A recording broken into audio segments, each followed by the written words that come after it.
Darebin City Council is committed to further urbanising its suburbs appropriately in order to balance the present and future needs and interests of the public community and overall create more sustainable and livable suburbs. Melbourne is anticipating a huge increase in population with a predicted 6 million in 2031 and 8 million in 2053.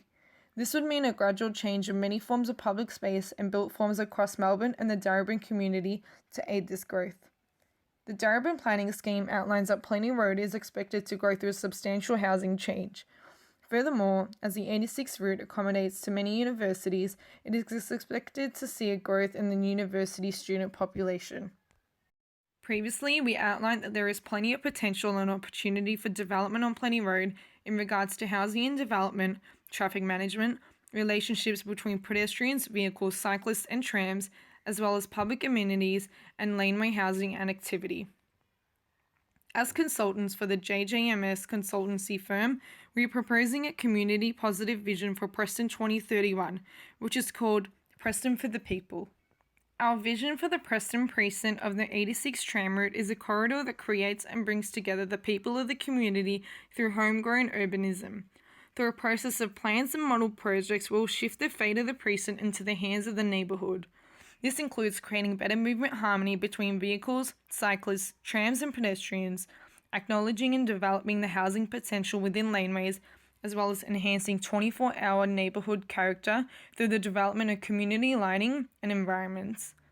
Through these three various implementations, Darebin will grow in diversity and character, improve the health and well-being of its inhabitants, and improve the appeal of the Middle North, all of which contributes to a more sustainable and livable community. Plenty Road is a main arterial road relieving traffic off High Street where it begins, and carrying traffic past South Morang. That section alone is used by almost 25,000 vehicles daily. Plenty Road is characterised by a mix of commercial, retail and industrial properties, so encouraging some residential and more commercial developments along the road will contribute towards creating a cohesive sense of place through built form, according to the Darebin planning scheme. The planning scheme identifies the following objectives for Plenty Road: create east-west pedestrian and bicycle connections, stimulate commercial opportunities along the road, and improve safety along the road. The local council in their project to improve Plenty Road have also identified the 86 tram as a priority. Their objectives are a faster, reliable tram by adjusting traffic signals, extending clearway times, adjusting the tram stops to improve the overall traffic flow, and also to create safer environment by removing conflict between trams and cars. In Zurich, there was an extension of an existing tram route. Tracks were laid on existing roads, outer lanes. Many of the stops were upgraded to cater for this and to make them more pedestrian and travel friendly. Part of our vision for the 86 tram route is to make a corridor that creates community through homegrown urbanism. Our proposed plan for Plenty Road in Preston achieves this by prioritising for all. That is, pedestrians, having new friendlier tram stops and safer pathways and crossings, having crossings over the dedicated bicycle lanes. Cars having their own dedicated lane and not having to stop for trams means that pedestrians can enter and exit trams in a more safe manner. Trams having their own dedicated lane that doesn't interfere with vehicles. And for cars, having their own dedicated inner lanes, not having to stop for trams. And cyclists also having their own dedicated lanes on the outer sides of the road. What we propose is that after the Bell Street intersection, the tram tracks split and run along the outer lanes of Plenty Road alongside dedicated bicycle lanes until rejoining in the middle lanes at Malpas Street, just after the Wood Street intersection. Adjusting the traffic lights at Bell Street would also help for better traffic flow. This section would also be a clearway, with no street parking, to cater for the steady and continuous movement of trams, bicycles, pedestrians and vehicles. Perhaps closing the road to vehicle traffic during off-peak times to create a sense of community amongst local residents. There will also be a dedicated tram lane that can be shared with cars. Having dedicated tram lanes also allows for trams to run more faster and frequent. Not only does this meet our vision, but it also meets the criteria of the Darebin planning scheme for Plenty Road. We'll make use of Preston's laneways, much like the livable laneways currently happening successfully across Vancouver. On this section of Preston's map, there is approximately 7,600 meters of viable laneway, highlighted in red. On average, 16 dwellings fit per 100 meters of laneway, and each dwelling can accommodate on average 1.3 people. Therefore, if each homeowner transformed their garage into a laneway house to either rent out or downsize into, the laneway presented on this corridor's map could be able to take on an additional 158,000 people. When done as a community project, these laneways take on their own identity and foster a sense of togetherness for those living there. One of the laneways that shows great potential is just off of Bell Street, between the Bell Street tram stop and Bell Street station. With a bit of fixing up, this laneway could be a beautiful place to live.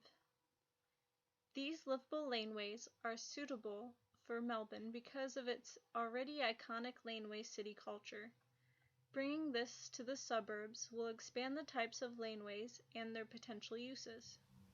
For new construction, we propose putting in place height ranges dependent on the location's accessibility rather than the current system of height limits.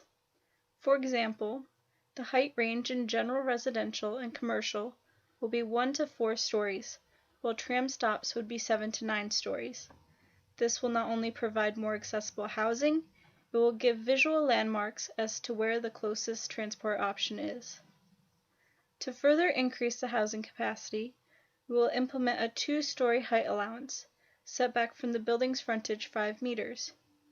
This clearance will allow for sufficient sunlight on the road, and the open rooftop can be used as a community garden for those living in the apartments, adding to the area's appeal. To prevent a cluster of too many tall buildings, the height ranges will only be valid when adjacent to a stop, and for train stations, it would be assigned to the closest building. If two modes of transport are next to each other, then the building height ranges will stand side by side. Another part of our community proposal is making Durban a 24-hour city with 24-hour 10-minute tram service. Economically, the longer a city remains open, the more employment it can provide.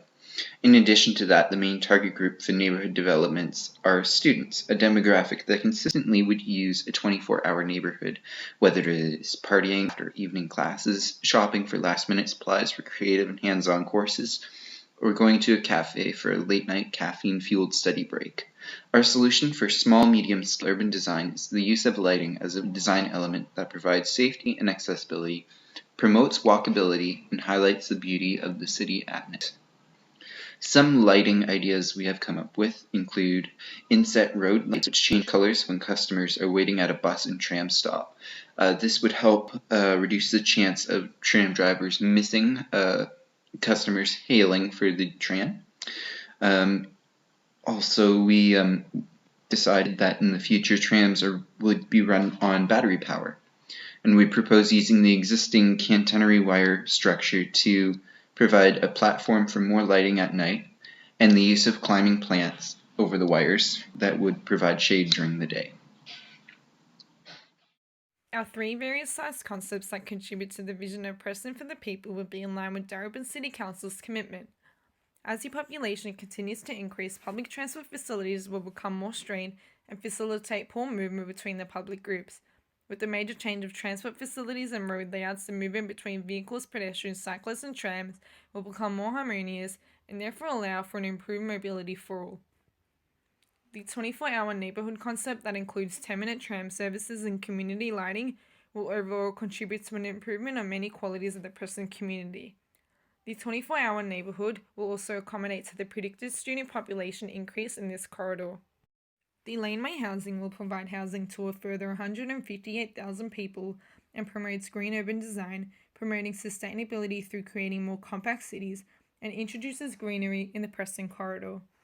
Plan Melbourne's 2030 planning strategy, planning for sustainable growth, highlights the importance of more compact cities, creating greener and more prosperous cities, creating better transport facilities, and promoting good urban design in order to accommodate to the growth of the population, improve the sustainability of the city, and overall create a better place to live.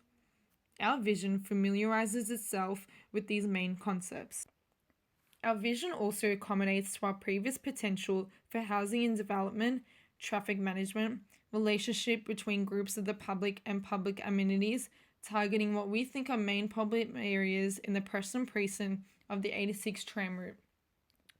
Overall, our vision creates a new way to effectively use Plenty Road and contributes to an improved relationship between the public and Preston.